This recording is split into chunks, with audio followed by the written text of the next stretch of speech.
ముఖ్యమంత్రిగా ఉండి Telugu Desam party office పైన దాడి చేస్తే ఎవరైనా కూడా మామూలుగా పొలిటికల్ యాంగిల్ ఆలోచించినా కూడా దాన్ని ఖండిస్తారు.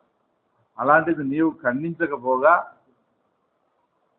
ఆయన పట్టాభి మాట్లాడిన మాటలకు మా వైఎస్ఆర్సీపీ కార్యకర్తలకు నా అభిమానులకు బీపీ పెరిగింది, అందుకని పోయి దాడి చేసినారని స్వయాన ముఖ్యమంత్రి మాట్లాడతారు.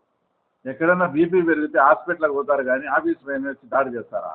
అంటే ఆయన మాట్లాడే విధము ఇంకా రెచ్చగొట్టే విధంగా మాట్లాడతారు. ఇంకోటి నిన్న మాట్లాడిన దాంట్లో కూడా జగన్మోహన్ రెడ్డి గారు ఒక ముఖ్యమంత్రిగా పనిచేసి ఎవరన్నా కానీ రాజకీయాల్లో అందం గురించి, కులం గురించి, సామాజిక వర్గం గురించి మాట్లాడిన ముఖ్యమంత్రి కానీ గత ముఖ్యమంత్రి కానీ నాకు తెలిసి ఎవరు లేరు. నువ్వు ఒక ముఖ్యమంత్రిగా ఉండి రాజ్యాంగబద్ధమైన ఒక పదవిలో ఉన్న నిమ్మగడ్డ రమేష్ని ఆ రోజు కులం పేరుతో నువ్వు మాట్లాడినావు. అది ఎంత ఇప్పటికీ కూడా అది ఒక మన ప్రజాస్వామ్య వ్యవస్థలోనే ఒక చెరగని ముద్రగా ఆ రోజు నువ్వు మాట్లాడినావు ఆయన కమ్మ కులం అని. నిన్న ఏం మాట్లాడతావు?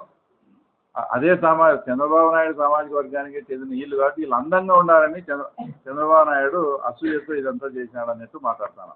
ఇది ఎంత ఆయన వయసు ఏంది? 70-72 ఏళ్ళు ఉంటే వంశీ అందగాడంట, కొడాలి నాని అందగాడంట. ఈయనకి ఎట్లా కనపచ్చినాడో కొడాలి నాని ఈయనకి అంత ఎట్లా నచ్చినాడో నాకైతే అర్థం కాలే. లోకేష్ కన్నా దేవిగాని అవినేష్ అందంగా ఉంటాడని ఎప్పుడైనా నీకు కూడా సెక్షన్ పడుతుందంటే వాళ్ళందరినీ గుంపు చేసి కలుపుకుంటాడు, వీళ్ళు ఎక్కడ జారిపోయి ఎక్కడన్నా పోతారేమో అని.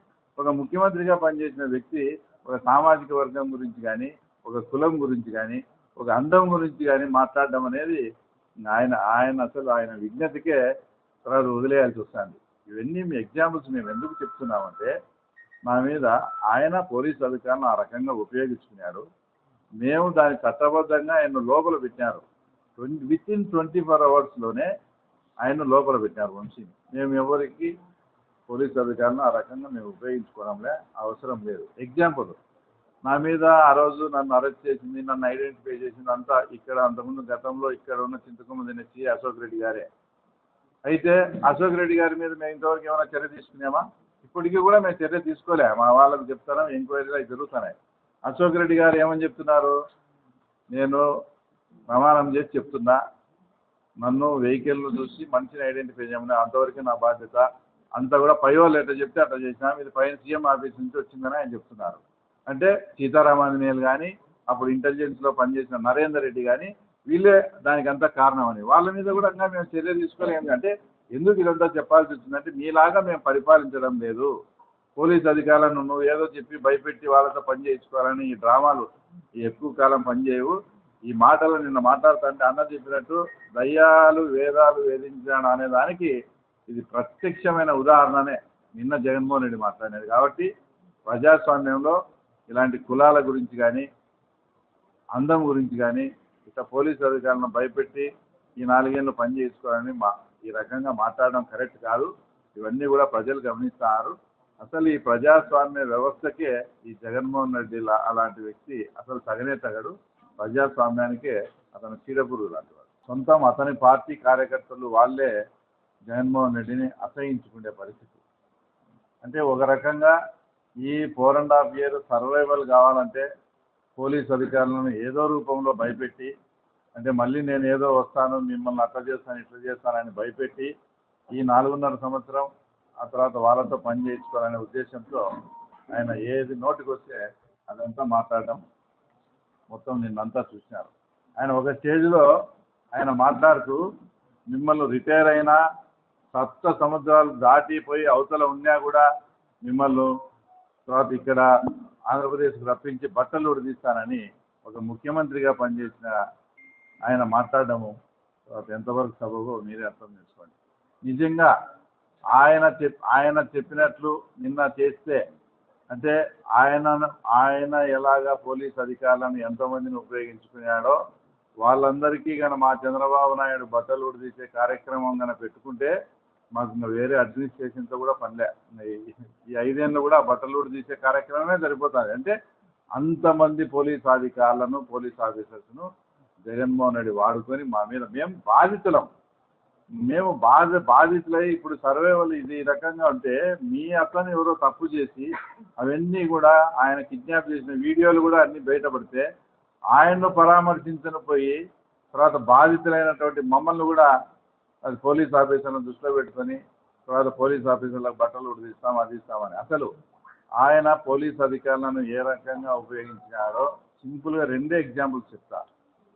అతని సొంత నియోజకవర్గంలో లింగాల మండలంలో పెద్దగూడలో నాగం అనే ఒక దళిత మహిళ రేప్ అండ్ మర్డర్ కావించబడితే మీరు ముఖ్యమంత్రిగా ఉన్నారు, నా కాన్స్టిట్యున్సీలో ఇలా జరిగిందంటే నాకు చెడ్డ పేరు వస్తుందని దానికి ఎక్కడికక్కడ అక్కడే అంజేయమని చెప్తే ఆ ఫ్యామిలీ మెంబర్స్ మమ్మల్ని కన్సల్ట్ అయితే ఇప్పుడు ప్రస్తుతం హోమ్ మినిస్టర్గా ఉన్న అనిత గారు ఆ రోజు రాష్ట్ర మహిళా అధ్యక్షురాలుగా ఉండి ఆ కుటుంబాన్ని పరామర్శించాలా, వాస్తవం ఏం జరిగిందనే విషయం తెలుసుకునేదానికి మా పులివెందులకు వస్తే ఆ సాక్షాత్ ఇప్పుడు హోమ్ మినిస్టర్ మీద కూడా ఎస్సీ యాక్ట్ మా మీద కూడా అందరి మీద ఆ రోజు ఎస్సీ ఏది మేము పరామర్శించని వచ్చిన పాపానికి తర్వాత ఎస్సీ యాక్ట్ పెట్టి 2 రోజుల కిందట కూడా కడప ఇక్కడ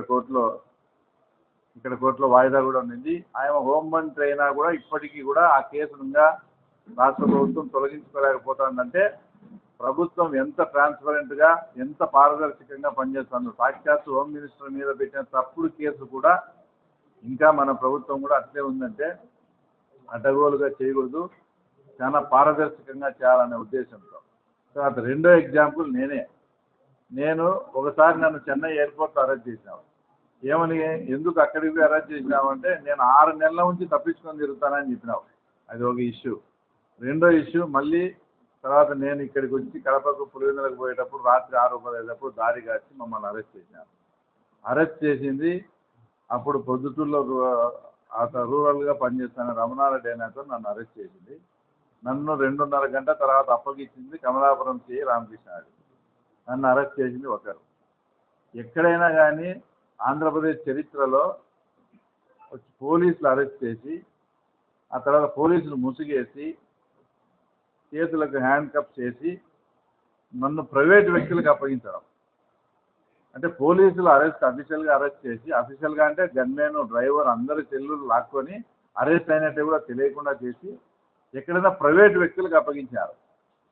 దాదాపు అంతా మీ మీడియా పుణ్యాన ఆ రోజు అంతా ఇదైపోయి ఆ రోజు నేను వాస్తవంగా బయటపడడం జరిగింది. నన్ను భౌతికంగా ఎలిమినేట్ చేసే ఉద్దేశంతో ప్రైవేట్ వాళ్ళకి అప్పగిస్తే ఇక్కడ ఉండే ఫ్రెండ్స్ కానీ తర్వాత మీ మీడియా వాళ్ళంతా అదంతా పబ్లిక్ కావడంతో అదంతా కూడా ఆ రోజు సేఫ్. అంటే ఇంత పచ్చిగా ఇంత ఘోరంగా కూడా నువ్వు పోలీసు అధికారులను వాళ్ళను ఉపయోగించుకొని అది అవతల వాళ్ళ మీదకి తర్వాత నెట్టివేయడం అనేది ఇది చాలా దారుణమైన విషయం.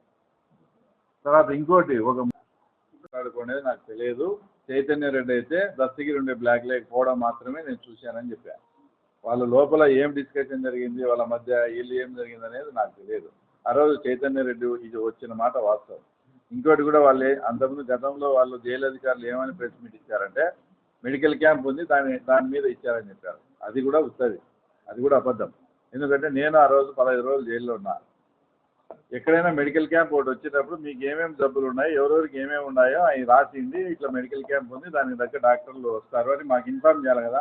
ఎవరికి ఏ రిమాండ్ ప్రిజన్కి కానీ ఏ జీవిత ఖైదీకి కానీ ఎవరు అది చేయలేదు. అది అన్ఎక్స్పెక్టెడ్గా కేవలం దస్తగిరి కోసము సృష్టించబడిన ఒక ప్రోగ్రాం మాత్రమే.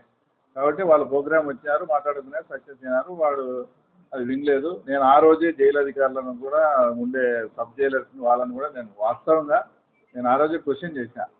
దేవిరెడ్డి శంకరెడ్డితో నాకు వ్యక్తిగత వైరం ఉంది. అదే వివేకానంద రెడ్డి కేసులో దస్తగిరి అప్రూవర్. అదే వివేకానంద రెడ్డి కేసులో ఎవరైతే వాంటెడ్ పర్సన్ అయి ముద్దాయిగా ఉండే అతని వాళ్ళ అబ్బాయిని మీరు ఎట్లా అలౌ చేస్తారు, ఇది ఫ్యూచర్లో మీకు ప్రాబ్లం అవుతుందని కూడా ఆ రోజు చెప్పినా. నేను చెప్పిన మాట కూడా వాళ్ళు చాలా లైట్ తీసుకొని ఈరోజు వాళ్ళు నిజంగా ఇబ్బంది పడే పరిస్థితి ఉంది. రైట్ మా థ్యాంక్ యూ.